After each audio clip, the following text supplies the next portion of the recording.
Hello welcome అందరికీ నమస్కారం. నేను మీ ఆంధ్ర అమ్మాయి కెనడా వంటలు. ఈరోజు వంటలతో విషయాల్లో మనం ఒక క్యారెక్టర్ గురించి మాట్లాడుకోబోతున్నాం. ధైర్యవంతుడు కూడా భయపడినంత భయంకరంగా ఉంటుంది.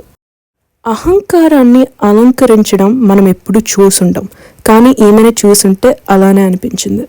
ఒక అమ్మాయి కళ్ళు చూస్తే ప్రేమ పుట్టొచ్చు అంటారు, కానీ తిన కళ్ళను చూస్తే ముందు భయం పుట్టి తర్వాత ప్రేమ పుడుతుంది. దునియానంతా ఏలేవాడిని నేనే అయినా ఈ అమ్మాయితో మాత్రం యుద్ధం చెయ్యలేని అంటాడంట ప్రతి అబ్బాయి. నేను మాట్లాడుతుంది ఎవరో గురించి కాదండి, Neelambari from Narasimha. Acting and స్టైల్లో రజనీకాంత్ గారిని బీట్ చేసే వాళ్ళు ఎవరూ ఉండరు, కానీ మన రజనీకాంత్ గారిని డామినేట్ చేసిన ఈ అప్సరస గురించి మనం మాట్లాడుకోవాలి. బాహుబలిలో శివగామిగా ఎంత బాగా చేశారో అందరికీ తెలిసిన విషయమే, కానీ ఆ టైంలోనే నీలాంబరిని ఎంతో కొత్తగా చూపించారు.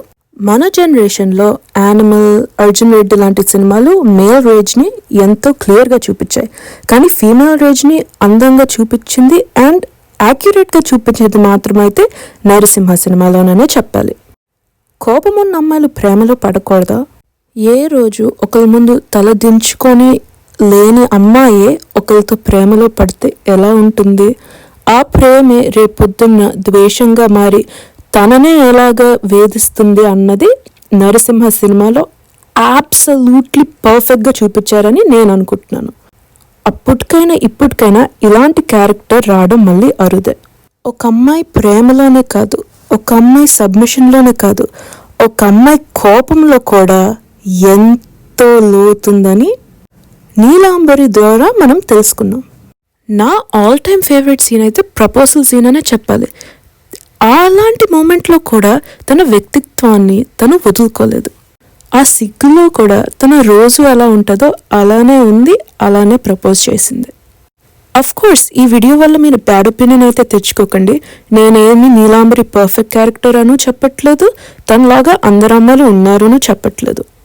కానీ తెలుగు సినిమాల్లో అయితే మోరలీ గ్రే ఉమెన్ క్యారెక్టర్స్ కావాలబ్బా. ప్రతి అమ్మాయి ఏంజల్, ప్రతి అమ్మాయి పర్ఫెక్ట్ అన్నది నాకు నచ్చట్లేదు, చాలామంది అమ్మాయిలకు కూడా నచ్చట్లేదు. మేము మనుషులే అయ్యా, మేము తప్పులు చేస్తాం. మాలోని అర్జున్ రెడ్డి లాంటి వాళ్ళు ఉంటారు, మాలోని యానిమల్ లాంటి వాళ్ళు ఉంటారు. అమ్మాయి కాబట్టి దేవత, అమ్మాయి కాబట్టి అన్నీ తెలుసు అనుకోవడం ఒక రకమైన అమాయకత్వం అనే అనుకోవాలి. చివరికి నేను చెప్పాలనుకుంటుంది ఏంటంటే, మోరలీ గ్రే క్యారెక్టర్స్కి నేను ఎంత పెద్ద ఫ్యాన్నో అంతకు మించి ఈ సినిమాలోని రమ్యాకృష్ణ గారు పోర్ట్రే చేసిన విధానానికి నేను ఇంకా ఇంకా ఇంకా పెద్ద ఫ్యాన్ అయిపోయాను. ఆమె యాక్టింగ్లోని అందరికీ ఫస్ట్ గుర్తు వచ్చే శివగామి అయినా నాకెప్పటికీ నీలాంబరియే స్పెషల్.